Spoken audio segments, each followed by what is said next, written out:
गाजीपुर जिले के कई गांवों में दर्जनों बच्चों के बुखार के बाद मानसिक और शारीरिक रूप से दिव्यांग होने का मामला सामने आया। गाजीपुर के मनिहारी, सदर और देवकली ब्लॉक के 15 से 20 गांवों में ऐसे मामले सामने आए हैं।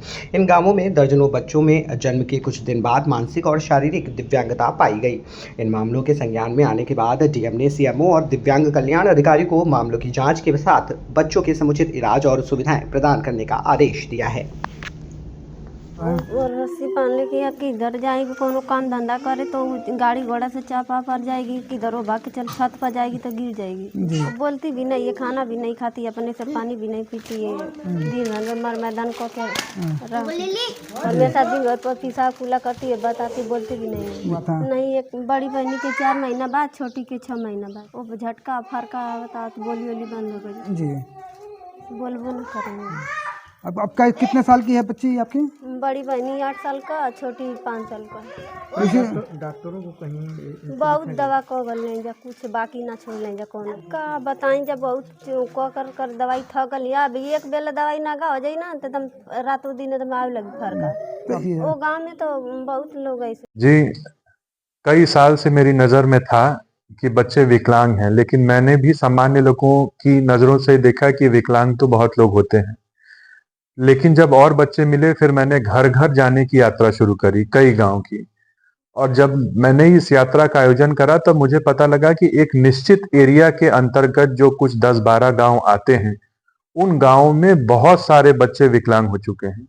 और ये जो विकलांग होने वाले बच्चे हैं, ये कुछ ऐसे बच्चे हैं जो जन्म से विकलांग पैदा हुए, लेकिन बहुत सारे बच्चे ऐसे हैं जो पैदा तो स्वस्थ हुए, लेकिन उसके कुछ समय बाद, महीने, साल भर, 5 साल, 10 साल बाद उनको बुखार हुआ और बुखार होने के बाद शरीर धीरे धीरे करके उनका ऐंठने लगा।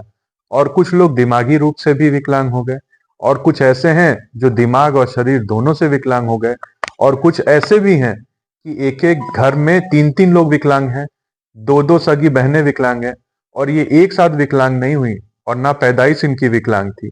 ये लोग समय के कुछ समय बाद विकलांग हो गए। जैसे मैंने प्रथम दृष्टि में ये सोचा कि विकलांग तो कोई भी हो सकता है, वैसे ही जब किसी के घर में विकलांग बच्चा पैदा हुआ तो उनको लगा कि ये तो सामान्य बात है। लेकिन जब अब लोगों ने देखा है कि सिर्फ हमारे या बगल वाले के घर में नहीं, आसपास के गांव में बहुत सारे लोग विकलांग हैं, तब इस बात की चर्चा हुई कि नहीं, ये तो कुछ अलग ही चीज है।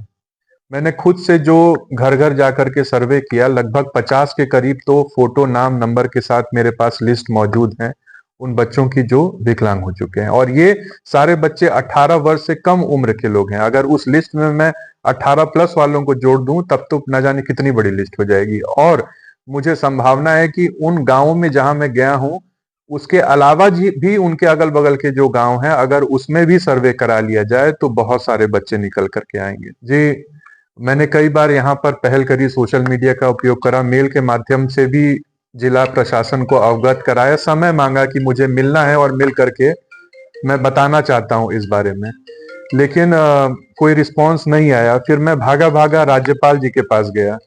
राज्यपाल जी के यहाँ राजभवन पहुंचकर मैंने वहां अधिकारियों के समक्ष अपनी एप्लीकेशन दी, और उसके बाद वहां से तत्काल 1 मिनट के अंदर गाजीपुर जिलाधिकारी जी के पास फोन किया गया और पूरे मामले को फोन पर अवगत कराया गया। फिर तत्काल रूप से एक पत्र लिखा गया और उस पे कहा गया कि इसकी जांच कराई जाए, और जो भी जांच हो रही है उसकी सूचना सचिवालय राजभवन को जल्द से जल्द उपलब्ध कराई जाए।